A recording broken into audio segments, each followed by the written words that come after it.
Hey everyone, Internet PCS book reader here. Today I want to talk about An Abundance of Cartridge by John Green.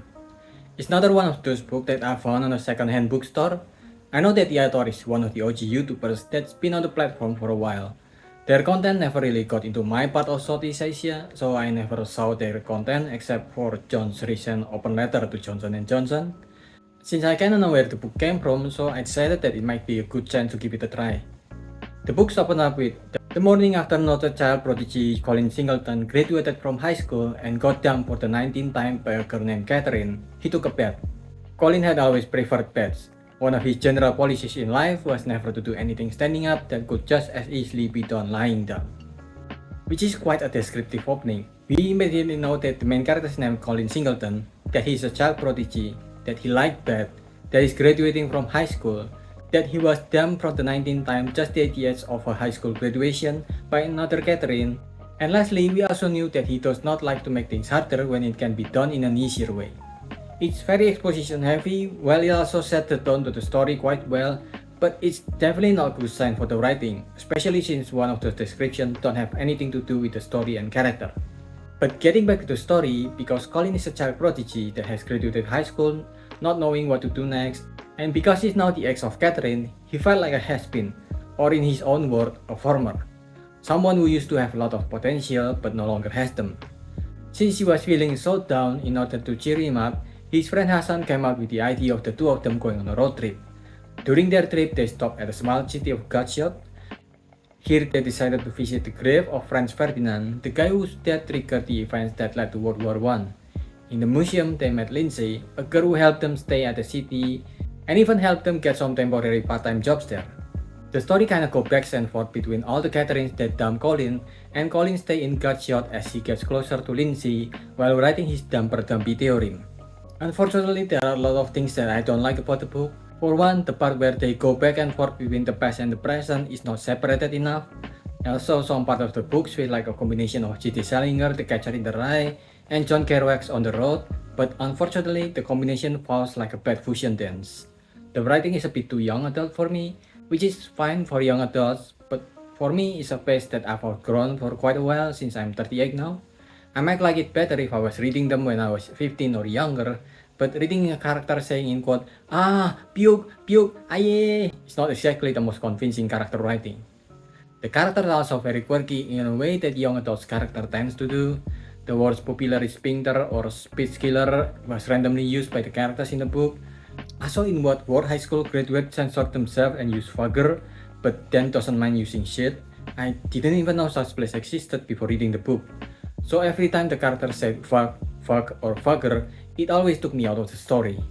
Also, since early in the story, we are told that Colin like anagram, where you arrange names or other words into another words. The most famous one I think is still Voldemort from Harry Potter, but I was hoping that the ending doesn't have anything to do with anagram. That would be a bit too much even for me. But thankfully, even though it's still quite predictable because Lindsay and her boyfriend who's also named Colin chemistry is so obviously bad in the story, but it didn't go as bad as the anagram is used as a reveal about the ending. It's just Colin's quirk as a character. The dialogue also falls victim to the young adult genre. The conversation barely makes any sense since everyone talks in a weird way. Colin I can understand since he's definitely on the neurodivergent spectrum. He is hinted to have photographic memory or eidetic memory, and is a person who cannot read social cues. So I kinda get if he's bad at communicating, but everyone else in the story doesn't talk in actual people having conversation way. They felt more like TV characters having a conversation where everybody already had their script and they just need to read them out loud for us to hear. There are so much in the writing that is just character just dumping exposition. Here's an example of Lindsay giving a long ass background about her past, about how she was not a good looking girl in the past and she's not popular, etc. Here's another long internal monologue from Colin about how Rooster waking characters on story making little sense since chicken doesn't actually make those sound at 5 am, and the books are filled with this kind of dialogues and monologues. There's also this weird additional exposition that are placed in both the footnotes and appendix. Well, at first it doesn't really get in the way of the storytelling since they're not directly placed in the story, but after a while it felt like the author paused the scene for a bit each time these footnotes appear.